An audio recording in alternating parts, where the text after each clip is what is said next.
السلام عليكم، معكم مريم شهوات مغربيه. كنتمنى تكونوا بخير وعلى خير وانتم كتشاهدوا هذا الفيديو. هذا اليوم ان شاء الله يا ربي غادي نصاوب معكم واحد الصوبه ديال البرد. صراحه الله كتجي غزاله، كنتمنى تجربوها وتنال الاعجاب ديالكم. انا صراحه الله كنعملها تقريبا كل سيمانه، كنعملها صراحه الله دائما في الاخر السيمانه. كنعمل اما الصوبه اما الحريره، ضروري تكون شي حاجه يعني خفيفه باش الواحد كيبدل شويه في الاطباق ديالو، ولا هكا في الوجبات ديال العشاء ولا ديال الغداء.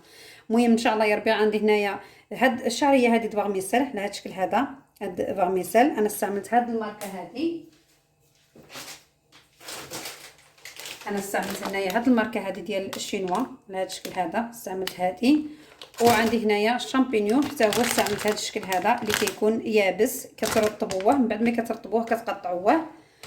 وعندي هنايا واحد 200 غرام ديال صدر الدجاج مقطعه. عندي هنايا جوج ديال البورو مقطعين.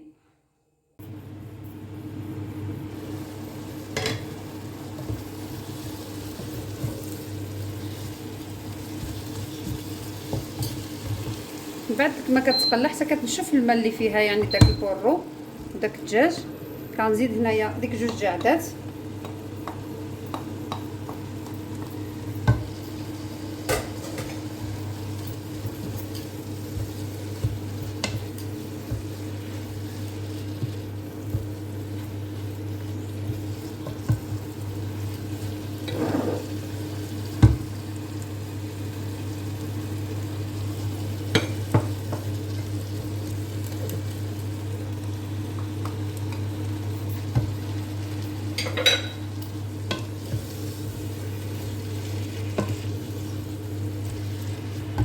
ودابا كنزيد لها الماء طايب ولا الماء غليان، ولا كان عندكم القشره ديال الكروفيت كتعملوا فيها داك الماء يطيب، ومن بعد كتمرقوا بداك الماء ديال الكروفيت، ولا كتمرقوا بواحد ضمه ديال البنه ولا اللي بغيتو. المهم انا غادي نمرق بالماء بوحدو.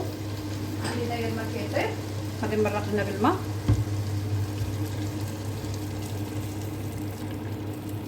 صافي وكنشدوا عليها حتى كطيب. عاد كندوزو باش كنكملوا المقادير اللي باقي لنا، ولا الخوبيط وداك السوجه وداك الشعريه. دابا غادي نخليها طيب هنايا على نار مهيله بهذا الشكل. غادي نعملوا لها لاصوص ديالها الكافي. صافي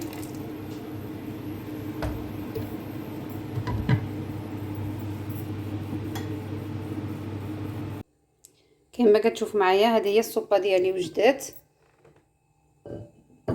على هذا الشكل هذا. كنتمنى نتوما تجربوها وتنال الاعجاب ديالكم. كتجي على هذا الشكل هذا، كتجي صراحه الله فنه، كتجي غزاله، كتجي كما قلت لكم خفيفه، يعني ما كتجيش ثقيله. نبدلوا ما بين الحريره وما بين الصوبات ديال الخضره، هذه كتجي خفيفه. بسم الله.